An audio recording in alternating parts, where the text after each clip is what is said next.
سچی بات تو یہ ہے کہ انسان کی تباہی کی سب سے بڑی ریزن پتہ کیا ہے؟ ذنوب الخلوات، تنہائی کے گناہ۔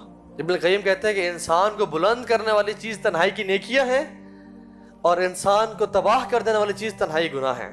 شاید 20 سال تک 30 سال تک کسی کو نہ پتہ چلے، لیکن جو شخص عالم الغیب و شہادہ ہے وہ جانتا ہے، اور قیامت کے دن سب کچھ سامنے آ جائے گا۔ یوم تبلی السرائر، یہ وہ دن ہے جس دن سیکرٹس کھل کے سامنے آ جائیں گے لوگوں کے۔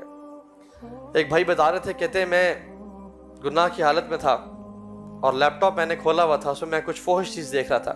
گھر میں کوئی بھی نہیں تھا اور مجھے اطمینان تھا کہ میں آج پکڑا نہیں جاؤں گا۔ کہتے ہیں اچانک سے میرے کمرے کا دروازہ کھولا جیسے کسی نے دھکا دیا اس کو۔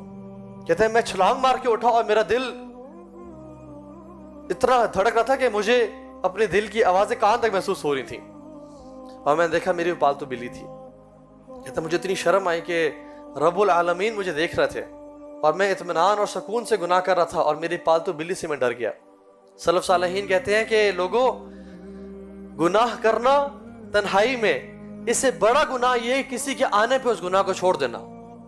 اس گناہ سے بڑا گناہ یہ ہے کہ اللہ تعالیٰ کا خوف انسان کے دل میں نہ ہو، اور کوئی کام والی، کوئی چھوٹی بہن، کوئی بھائی، کوئی والد، انسان، بشر وہ آئے اور اس کی وجہ سے، اس کے ڈر سے گناہ کو چھوڑ دینا، یہ اس گناہ سے بڑا گناہ ہے۔ تو کیا کریں؟ ایک نوجوان شخص آیا امام وہیب ابن ورد کے پاس اور کہا شیخ مجھے نصیحت کریں۔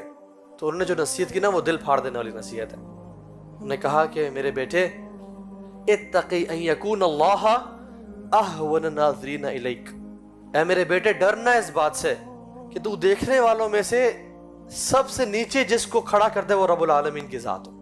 کہ تو اپنے بھائی سے حیا کرے، تو اپنی والدہ سے حیا کرے، اپنے دوست سے حیا کرے، لیکن جب تو اپنے کمرے کی تنہائیوں میں جائے، جب تیرے پاس فون ہو اور تو جس ہستی سے حیا نہ کرے وہ رب العالمین کے ساتھ۔ اور آج کل میں آپ کو بتا نہیں سکتا کتنے لوگ، میں اس بات کو کیوں آپ کے سامنے کھول رہا ہوں کہ اس میں اکثریت اس گمراہی کا شکار ہے۔ فون تو لے کے دے دیا ہم نے بچوں کو، ٹین ایجرز کو، یا خود بھی استعمال تو کر رہے ہیں۔ کس طرح سے اس کو استعمال کر رہے ہیں، کس طرح سے فطروں سے بچنا ہے، نہ جوانوں کو پتہ ہے نہ بوڑھوں کو پتہ ہے۔ اور ہر